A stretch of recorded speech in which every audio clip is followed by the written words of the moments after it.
ಎಲ್ಲರಿಗೂ ನಮಸ್ಕಾರ.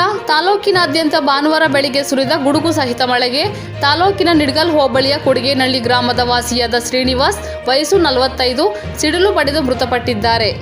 ಕೊಡಿಗೇನಹಳ್ಳಿ ಗ್ರಾಮ ವಾಸಿಯಾದ ಶ್ರೀನಿವಾಸ್ ದೈನಂದಿನ ಕಾರ್ಯಚಟುವಟಿಕೆಗಳಿಗಾಗಿ ತಮ್ಮ ಕೃಷಿ ಕೆಲಸಕ್ಕೆ ಹೊಲಕ್ಕೆ ಹೋಗಿ ಬರುವಂತ ಸಂದರ್ಭದಲ್ಲಿ ಸಿಡಿಲು ಪಡೆದು ಶ್ರೀನಿವಾಸ್ ಮೃತಪಟ್ಟಿದ್ದಾರೆ. ಮೃತ ವ್ಯಕ್ತಿಗೆ ಓರ್ವ ಪತ್ನಿ, 2 ಮಕ್ಕಳು ಇರುವುದು ತಿಳಿದು ಬಂದಿದೆ.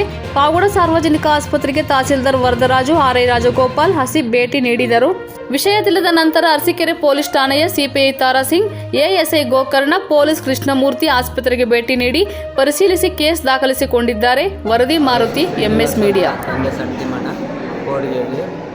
ಅಂಗಡಿ ಹಾಕೊಂಡು ಅಂಗಡಿ ಕೆಲಸ ಮಾಡ್ತಾಯಿದ್ರು.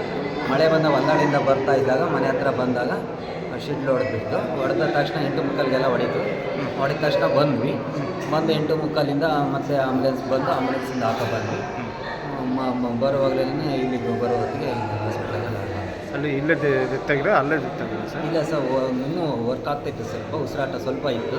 ಇಲ್ಲಿ ಬಂದಾಗ ಅವ್ರ ಹೆಸರು ಶ್ರೀನಿವಾಸ್ ಅಂತ. ಶ್ರೀನಿವಾಸ್ ಸಂತಿ ಮಾಡಿ. ಯಾವ ಸರ್? ಕೋಡಿಗೇರಿ ಸರ್. ಕೊಡ್ಗೆಯಲ್ಲಿ ನೀಡ್ಗಲ್ಲು ಹೋಗ್ಲಿ. ಹಾಂ ಸರ್, ನಿಡ್ಗಲ್ ಹೋಗಿ. ನೀವೇನಾಗಬೇಕು ಅವ್ರಿಗೆ? ಅವರು ಹಳೆಯ ಸರ್. ಅಲ್ಲಿಯಲ್ಲ? Okay sir.